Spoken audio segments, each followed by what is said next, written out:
We came to Majuli primarily with the intention to understand and learn from Majuli and its inhabitants. I am from Northeast, I'm from Shillong, but I've always known about Brahmaputra. And Brahmaputra River is very sacred to all the people of Northeast. So one of my key responsibilities was to bring the sacredness and the enormity of Brahmaputra River to the rest of the world. We only see it as a line on the map, but I think when you come to Majuli, you understand what the culture of the society, what the culture of the people, the tradition of the people are all about. And also to appreciate what Brahmaputra gives more than what it takes. So in the sense, the project is primarily designed as a pilot project to understand how climate change is transforming the landscape of Majuli. So we are trying to focus on what are the opportunities and advantages for people of Majuli. So looking at the Majuli perspective from a global angle, we recognize that Majuli is recognized for its uniqueness as a cultural heritage site, a unique site which has been in existence since the 16th century for more than 400 years. So that is one part of the argument that we're making. The second part of the argument is the challenge of climate change, where you have land erosion, river erosion, and all the challenges associated with the river. And riverine communities are critical in the context of climate change. Small islands are much more critical in the context of climate change. This is something most people who are in the mainland does not understand. So for me, the key perspective is how do we raise awareness about climate change and floods, climate change and community, climate change and heritage. I'm a specialist, as an international development specialist, working on issues of heritage and development. And my own perspective is that we need to understand heritage in order to deal with issues of resilience, to deal with issues of adaptation, and deal with issues of stability. So I'm looking at how the communities have adapted to climate change over a period of time, from the 16th century. Okay, so they have built up indigenous technologies, indigenous knowledge systems, indigenous ideas about living with the river. Not living against the river, living with the river. River is sacrosanct, is sacred because it replenishes the soil. It treats everyone equally. River takes no sides. People take sides. Communities take sides. River takes no sides. River Brahmaputra is for all. It takes no sides. So when we look at the two elements of tradition and culture on one side and the environment on the other side, we realize that these are not incompatible. The communities have emerged because of the riverine existence. The traditions of the Satra has emerged because of the riverine tradition. The Satras did not emerge in the Himalayas. The Satras did not emerge in the hills of Northeast. The Satras did not emerge in the plains of Assam. It emerged in Majuli. That is why it is so unique. And we have to respect the uniqueness. So each of us have to recognize that in order to contribute to the community, to preserve this community and tradition and heritage, it cannot be one at the expense of the other. That's the message I'm trying to say again. And in terms of global development, change is everywhere. Globalization affects every person. Every child in a Mishi village or in a Deori village or in the Satras have a smartphone. Change is inevitable. You cannot stop the change, but what you can do is to really transform our attitude, our practices, to adapt to that change so that it doesn't become detrimental to the existence of the people of Majuli. The last 4-5 days I've attended almost all the Ras, and it was absolutely fascinating to see the Ras Leela across the Ras Mahotsav, within the Ras Mahotsav, the Ras Leela in different communities. And what really touched us and touched me particularly is the community's engagement. They are living with that tradition every day of their life. So I was explaining to my colleagues that it is really a living legacy. This is a living heritage. It's not a dead heritage. It's not something you have to reinvent. It's a living heritage every moment. Every child is a living heritage. They participate in Srimant Shankardev's ideas and ideals every moment of the time. So it's deeply embedded. Okay, so that is what makes it so unique. The second uniqueness about Majuli and the tradition that I've observed is that people have lived with this tradition, this heritage, historically for 16th century. They have moved from one island to another. They have moved within the island. So heritage has become extremely portable and it has moved around. So Satras which have established historically in the 16th century They have been there for quite some years. There are others which have emerged, there are others which have moved away, there are some which have died.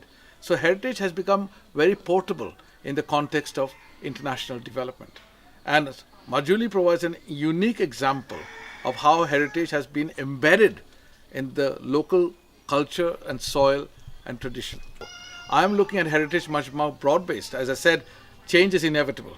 In Mahabharata, it's all the whole concept of Mahabharata is associated with time. Okay, and that time is what determines the essence of any phenomena of any individual. Right. So change is inevitable because it's associated with time. So children's aspirations to become a footballer, to become Shah Rukh Khan, to become anything is part and parcel of everyday life.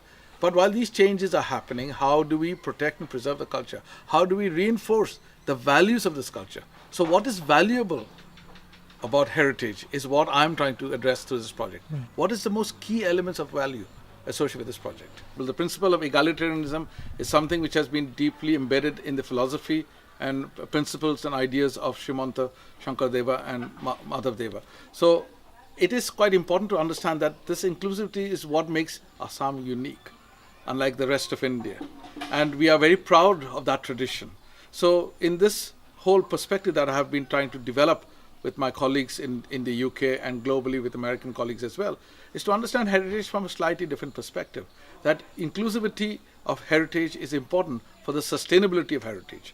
So there's a generational change that is taking place, but there is also the fact that there are many aspects of Majuli community who have adopted different principles of Srimanta Shankardeva's ideas. Okay, and it is important to recognize them and bring them together. So my proposal to the Honorable Chief Minister has been to build up a People's Museum. A People's Museum where everyone has an opportunity to celebrate their identity, their culture, their tradition in their own way, so that you are able to bring forth the true principle, the true spirit of Srimanta Shankardeva's philosophy, which I don't think we have attempted at this level. So the guiding principle is Srimanta Shankardeva's ideas, which is so crucial, which is pan-Indian. It cuts across all of the philosophies. He was true reformer, a social reformer, not just a religious reformer. To bring all these groups of people to say, you are all my bhagats, and you are all able to identify yourself with these egalitarian principles. You will adopt what suits you best, and you will perform that, whether it's a dance, a mudra, a form, a song, it is all part of that. Whether you are celebrating nature, whether you're celebrating heritage, tradition, forefathers, you're celebrating the sun, the moon and the stars, or you're celebrating the traditions of Ras Leela. Those are important to understand. So there is this continuity and there is this uniqueness of culture, and that is what I'm trying to address. I think that is very important in terms of having this Majulian identity, and I think more important for me is not just a commercialization of Majulian identity, but to retain the authenticity of Majulian identity. And there again, it is the social media which has now become part of the globalization trend, that we are able to connect with the dots of all the Majulians across the world and to say, we are proud of our heritage. We have to celebrate this heritage. Yes. It cannot be a Majuli only heritage. It is an all India heritage. That national character of this heritage has to be recognized. And I think that is for me really crucial. That only the people of Majuli can do. Outsiders cannot do it. Right. But it is important for us to provide a framework, a platform to reflect that. More importantly, we have to use scientific principles to understand how do we deal with the questions, how do we manage with the questions of flood and recurrent floods. It is not an easy question. It has to be answered with very scientifically produced data. One of the propositions was to do a 3D modeling of the Majuli Island, which is not difficult, and that the government of Assam will be really benefiting if you do the 3D mapping and using all the resources that the government of India has produced in terms of rainfall data, in terms of the flow data of Majuli, of Brahmaputra River, and the flood levels increase and decreases. There are various points on which we can deal with. But I think the main thing is to have scientific data, robust scientific data. There are key issues of dredging, issues of erosion. Let me give you a point, that erosion is not considered as element which requires compensation under the National Disaster Management. It has been left out completely. So earthquake and floods, if your house is affected by floods, submerged by floods, you get compensation. If there's an earthquake and your house falls on or you're killed in the earthquake, you are given a compensation. But if your house is swept over by erosion, or if you die because you have slipped into the river because of erosion, there's no compensation. Because under the statutes, erosion is not considered to be an element of compensation. Now, not many people know that. So National Disaster Management Authority somehow has left out erosion because it's a byproduct of flooding. But I would say that erosion has to be central for a case like Assam. Because I told the Honorable Chief Minister when he was talking about zero carbon that, Honorable Chief Minister, the first thing you can do is to ban all plastic use in the island of Majuli. In the UK now, I've been living there for almost 18, 20 years now, and we are now conscious that the plastic that we dump here ends up in the oceans, ends up in the fishes, ends up in every ecosystem, and you cannot remove it. So this is extremely important, that we have to ban plastics which are detrimental to the environmental health, to the ecosystem. So one of the starting points is schools. Ban plastics to schools and then take it up household level and take it up. Let people take pride in the community. As I mentioned to you, people start polluting when they don't have any pride for the culture or community, because it's a matter of convenience. You have to start taking pride for the community. And as I say, it's not Majuli just for the sake of Majuli. I am proud to be a Majulian, and I take responsibility for sustainability of Majuli as an island. For that, we have to look at waste management. We have to look at landfill sites where things are dumped under. We have to look at the people throwing plastics. If you look at every hotel, there's a dump of plastics. Okay, so there are different ways, different methodologies that are being used. We can use local materials to make bags. So particularly Google here, it can be used for making bags. I also saw that you can use banana leaves we use traditionally for having food. When we went to the Dakhin Path Satra, we had lunch there, and it was fascinating because everything was in banana leaves. Even the plates were in banana leaves. Only water was in plastic glasses.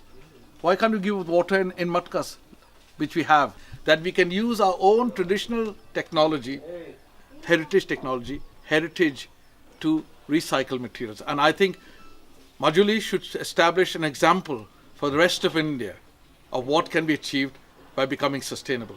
Don't change the tradition and culture. Help people to live with that, but also improve their lives through the use of technology and science. And we can be proud as an Indian, we can be proud as a Majulian to really show to the world that this is truly a unique habitat which protects the landforms, the life world of this place, which protects the land. We have to find ways to encourage the new generations. I'm always keen that the youth of Majuli should take responsibility for the future, as much as the older generations have taken responsibility for Majuli. The future of Majuli lies in the hands of the youth, lies in the hands of boys and girls of this island, and they have to stand up to protect their heritage and culture.